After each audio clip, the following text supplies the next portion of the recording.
ಇಲ್ಲದೆ ಇದ್ದಿದ್ರೆ, ಈ ಸಮಾನತೆಯನ್ನು ಕೊಡದೇ ಇದ್ರೆ, ಈ ಪ್ರಜಾಪ್ರಭುತ್ವ ಉಳಿತಾ ಇದ್ರೆ ಇವತ್ತಿನ ಏನು ಪ್ರಧಾನಮಂತ್ರಿ ಆಗಿದ್ದಾರೆ ಇವರು ಪ್ರಧಾನಮಂತ್ರಿ ಆಗ್ತಿರ್ಲಿಲ್ಲ. ಇದನ್ನು ಭಾರತೀಯ ಜನತಾ ಪಕ್ಷದವರು ತಿಳ್ಕೊಳ್ಬೇಕು. ನಾವಿವತ್ತು ಪೀಠಿಕೆಯನ್ನು ಓದ್ತಾ ಇದ್ವಿ. ಭಾರತದ ಪ್ರಜೆಗಳಾದ ನಾವು ಭಾರತವನ್ನು ಸಾರ್ವಭೌಮ ಅಂದರೆ ಅರ್ಥ ಏನು? ಅದೇ ರೀತಿ ಸಮಾಜವಾದ, ಜಾತ್ಯತೀತತೆ ಮತ್ತು ಪ್ರಜಾಸತ್ತಾತ್ಮಕ ಗಣರಾಜ್ಯ ಅಂತ ಹೇಳಿದ್ರೆ ಅರ್ಥ. ಇದ್ರ ಬಗ್ಗೆ ಮಾತ್ರ ನಾನು ಒಂದೆರಡು ವಿಚಾರಗಳನ್ನು ಮಾತಾಡಲಿಕ್ಕೆ ಇಚ್ಛೆ ಪಡ್ತಾ ಇದ್ದೀನಿ. ಸಾರ್ವಭೌಮ ಅಂತ ಹೇಳಿದ್ರೆ ಏನು? ಭಾರತ, ನಮ್ಮ ದೇಶ ಸ್ವಾತಂತ್ರ್ಯ ಬಂದ ಮೇಲೆ ನಮ್ಮ ನಿರ್ಧಾರಗಳನ್ನು ನಾವೇ ತೆಗೆದುಕೊಳ್ಬೇಕು. ನಮ್ಮ ಸರ್ಕಾರ, ಯಾರು ಪ್ರಧಾನಮಂತ್ರಿಗಳಾಗಿರ್ತಾರೆ, ಯಾರು ರಾಷ್ಟ್ರಪತಿಗಳಾಗಿರ್ತಾರೆ, ಯಾರು ಶಾಸಕರಾಗಿರ್ತಾರೆ, ಯಾರು ಮುಖ್ಯಮಂತ್ರಿಗಳಾಗಿರ್ತಾರೆ, ಅವರು ಆ ನಿರ್ಧಾರವನ್ನು ತೆಗೆದುಕೊಳ್ಬೇಕು. ಆದರೆ ಇವತ್ತು ದುರಾದೃಷ್ಟ ಏನಂತ ಹೇಳಿದ್ರೆ, ನಮ್ಮ ದೇಶದ ನಿರ್ಧಾರವನ್ನು ಇನ್ನೊಂದು ದೇಶದ ರಾಷ್ಟ್ರಾಧ್ಯಕ್ಷ ತೆಗೆದುಕೊಳ್ಳುವಂಥ ಸ್ಥಿತಿಗೆ ನಾವು ಇವತ್ತು ಬಂದಿದ್ದೀವಿ ಅನ್ನೋದನ್ನು ನೀವು ಇವತ್ತು ಕಾಣಬೇಕು. ಇವತ್ತು ಅಮೇರಿಕದ ಟ್ರಂಪ್ ಅವರು ಹೇಳ್ತಾ ಇದ್ದಾರೆ, ಭಾರತ ಮತ್ತು ಪಾಕಿಸ್ತಾನದ ಯುದ್ಧವನ್ನು ನಾನು ನಿಲ್ಲಿಸಿದೆ. ಹಾಗಾದರೆ ನಮಗೆ ಸಾರ್ವಭೌಮತೆ ಇದೆಯಾ? ಈ ದೇಶದ ಪ್ರಧಾನಮಂತ್ರಿಗಳ ಸ್ಥಿತಿ ಯಾವ ರೀತಿ ಬಂದಿದೆ ಅನ್ನೋದನ್ನು ನಾವು ಇವತ್ತು ಅರ್ಥವನ್ನು ಮಾಡಿಕೊಳ್ಬೇಕಾಗಿದೆ. ಅದೇ ರೀತಿ ನಾವು ಸಮಾಜವಾದ ಅಂತ ಹೇಳಿದ್ರೆ ಏನಪ್ಪ? ನಾವು ಸಮಾಜ ಯಾಕೆ ಅಂತ ಹೇಳಿದ್ರೆ, ನಾವಿವತ್ತು ಎಷ್ಟೋ ಈ ಪೀಠಿಕೆಗಳನ್ನು ಓದ್ತೀವಿ, ಅದರ ನಿಜವಾದ ಅರ್ಥವನ್ನು ನಾವು ಅರ್ಥ ಮಾಡ್ಕೊಂಡಿದ್ದೀವ? ಇವತ್ತು ಈ ಅರ್ಥವನ್ನು ಮಾಡಿಕೊಳ್ಳದೆ ನಾವು ಪೀಠಿಕೆಯನ್ನು ಓದೋವಂಥ ಸ್ಥಿತಿಗೆ ನಾವು ಯಾಕೆ ಬಂದಿದ್ದೀವಿ? ಇವತ್ತು ಸಮಾಜವಾದ ಅಂತ ಹೇಳಿದ್ರೆ ಏನು? ಇವತ್ತು ಸಮಾಜವಾದ, ಸೋಷಲಿಸ್ಟ್ ಅಂತ ಹೇಳಿದ್ರೆ, ಅದು ಸಮಾಜವಾದ ಅಂತ ಹೇಳಿದ್ರೆ ಆರ್ಥಿಕವಾಗಿ, ಸಾಮಾಜಿಕವಾಗಿ ಸಮಾನತೆಯನ್ನು ಕೊಡಬೇಕು, ಸಮಾಜದ ಕಲ್ಯಾಣವನ್ನು ಕೊಡಬೇಕನ್ನೋದೇ ಸಮಾಜವಾದ. ಅದೇ ಸಮಾಜವಾದ ಅಂತ ಹೇಳಿದ್ರೆ ನಮಗೆ ಆರ್ಥಿಕವಾದಂಥ ಸಮಾನತೆ ನಮಗಿರಬೇಕು, ನ್ಯಾಯವಾದ ಸಮಾನತೆ ನಮಗಿರಬೇಕು. ಇದು ಎಲ್ಲದನ್ನು ನಾವು ಕೊಟ್ಟಿರುವಂಥದ್ದೇ ನಮ್ಮ ಸಮಾಜವಾದದಲ್ಲಿ ನಮ್ಮ ಒಂದು ಏನು ಪೀಠಿಕೆಯಲ್ಲಿ ಅಡಕವಾಗಿರುವಂಥದ್ದು. ಇನ್ನೊಂದು ನಾವು ಕೇಳ್ತಾ ಇದ್ವಿ, ಸೋಷಲಿಸ್ಟ್ ಅಂತ ಹೇಳಿದ್ರೆ ಏನಪ್ಪ? ಸೋಷಲಿಸ್ಟ್ ಅಂತ ಹೇಳಿದ್ರೆ ಏನು ಅಂತ ಹೇಳಿದ್ರೆ, ಇದನ್ನೆಲ್ಲದನ್ನು ಸೇರಿಸಿ ನಾವು ಇವುಗಳನ್ನು ಸಮಾಜವಾದದಲ್ಲಿ ನಾವು ಸೇರಿಸ್ಕೊಂಡಿರುವಂಥದ್ದು. ಇನ್ನೊಂದು ನಾವು ಹೇಳ್ತಾ ಇರುವಂಥದ್ದು ಸೆಕ್ಯುಲರ್ ಅಂತ ಹೇಳಿದ್ರೆ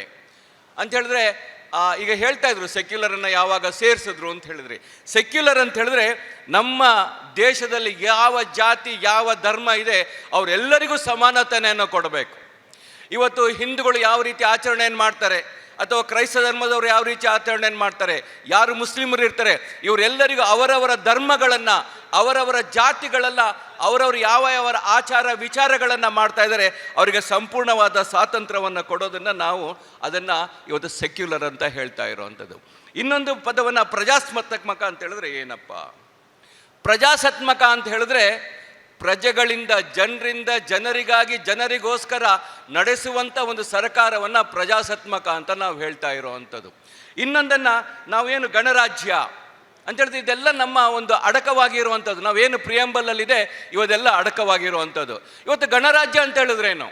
ಇವತ್ತು ಗಣರಾಜ್ಯ ಅಂತ ಹೇಳಿದ್ರೆ ನಮ್ಮ ನಾಯಕನನ್ನು ನಾವುಗಳು ಆಯ್ಕೆ ಮಾಡಿಕೊಳ್ಳುವಂಥ ಅಧಿಕಾರವೇ ನಮಗೆ ಇವತ್ತು ಗಣರಾಜ್ಯ ಇರುವಂಥದ್ದು.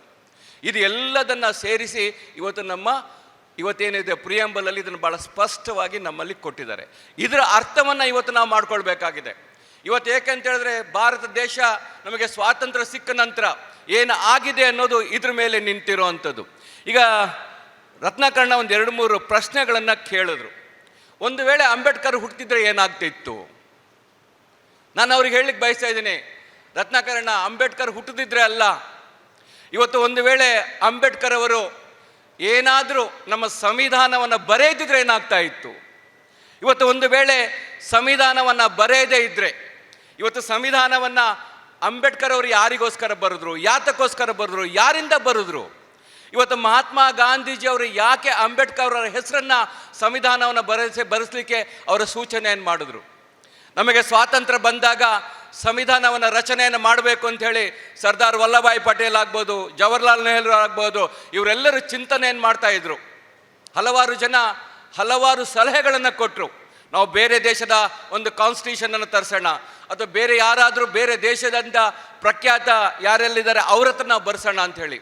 ಆಗ ಮಹಾತ್ಮ ಗಾಂಧೀಜಿಯವರು ಹೇಳ್ತಾರಂತೆ, ಯಾಕಪ್ಪ ನಮ್ಮ ದೇಶದಲ್ಲಿರುವಂಥ ಅಂಬೇಡ್ಕರ್ ಅವರು ಬರೆಯೋದಿಲ್ವಾ?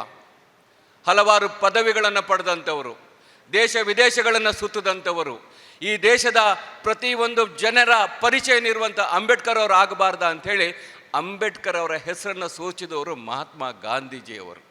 ಆದರೆ ದುರಾದೃಷ್ಟ ಏನಂತ ಹೇಳಿದ್ರೆ, ಇವತ್ತು ಭಾರತೀಯ ಜನತಾ ಪಕ್ಷದವರು ಅಂಬೇಡ್ಕರ್ ಅವರಿಗಾಗಲಿ ಅಥವಾ ಮಹಾತ್ಮ ಗಾಂಧಿ ಅವರಿಗಾಗಲಿ ಒಂದು ವ್ಯತ್ಯಾಸ ಇತ್ತು, ಅವರು ಸರಿ ಇರಲಿಲ್ಲ ಅಂಥೇಳಿ ಅಂಬೇಡ್ಕರ್ ವಾದಿಗಳ ಹತ್ರ ಮಹಾತ್ಮ ಗಾಂಧೀಜಿಯವ್ರ ಬಗ್ಗೆ ಬೈಯೋದು, ಮಹಾತ್ಮ ಗಾಂಧೀಜಿಯವ್ರ ಹತ್ರ ಅಂಬೇಡ್ಕರ್ ಅವ್ರ ಬಗ್ಗೆ ಬೈಯೋದು, ಈ ರೀತಿಯ ಭಾವನೆಗಳನ್ನು ಇವತ್ತು ಅವ್ರು ಇಟ್ಕೊಳ್ತಾ ಇದ್ದಾರೆ.